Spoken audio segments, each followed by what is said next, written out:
For indeed the Frankish nation, which was crushed by the Avenger Hasting, was full of filthy uncleanness, treasonous and oath-breaking, they were deservedly condemned. Unbelievers and faithless, they were justly punished. Dudo of St. Quentin, Gesta Normanorum. Hello and welcome to Liam's Lyceum. I'm your host Liam, aka Var, and today I'll be doing a spoiler-free review of The Lords of the Wind by C.J. Adrien. The Lords of the Wind is a 2019 novel by C.J. Adrien, and it is book 1 in the saga of Hasting the Avenger. This is also narrated by Hasting, a historical figure of the late 9th century, Hasting in Old Norse. The first chapter shows and tells us a lot. Hasting is a slave as a child, and his caretaker is negligent. Another thing we learn is that his fellow child slaves have died, one of them dying in his own excrement from this negligence and this abuse. While his owner shows enough care to punish such negligence, this man isn't really a paragon of virtue by any means. He is Hagar, and he is cruel but follows the laws and the gods. He'll give proper compensation, be it punishment or weregild. The first chapter is titled Reputation is Everything, and this is a key tenet in Scandinavian society at the time. Not so much morality, but strict ethics. Hasting himself is a Dane, and he quickly finds himself on an adventure with Eilif. From Ireland, they sail to Nantes, and then Armorica. It's a proper season of trading before raiding later. This is a coming-of-age story, though, and Hasting has his first love, his first kill, his first friends and comrades, his brothers in arms.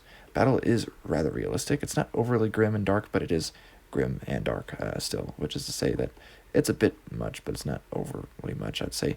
A lot of this stuff happens suddenly, and there aren't as many people involved as many would think for battles and whatnot, though fate does definitely change swiftly. Circumstances press you into sad and daring affairs often, as we learned from Hasting. Adrien does a great job, I think, of bringing the medieval world to life. Besides all the chariots, all the various peoples and cultures, he shows interactions really well. This is not a world where everyone was isolated, but it's all rather interconnected, largely for trade, but also for war. You have examples of blending cultures like the Hiberno-Norse, or others living with a people they weren't born with and learning their ways. Of course, language matters here too, something normally important in historical fiction of this type. Not everyone speaks the same language, of course. It's quite a fun ending. I'd say it's sadly realistic in many ways, but a worthwhile story, and there are parts that redeem all the sadness eventually. A good showing of the cultures and characters. While it does lean into some medieval stereotypes, it's accurate, I would say, for its figure like Hasting. And there is also the funny literary joke, of course, of although the Winds of Winter had not yet appeared. I would say it is a little grim.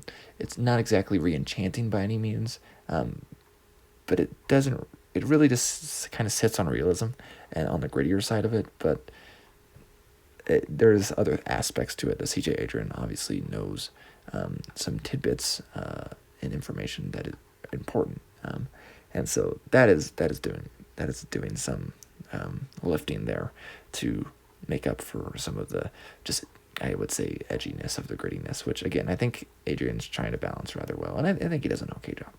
So we'll see if I continue the rest of the series. It didn't blow me away by any means. I don't feel much of a desire to continue, to be honest, but I don't feel a large desire to not read anymore either. So we'll see.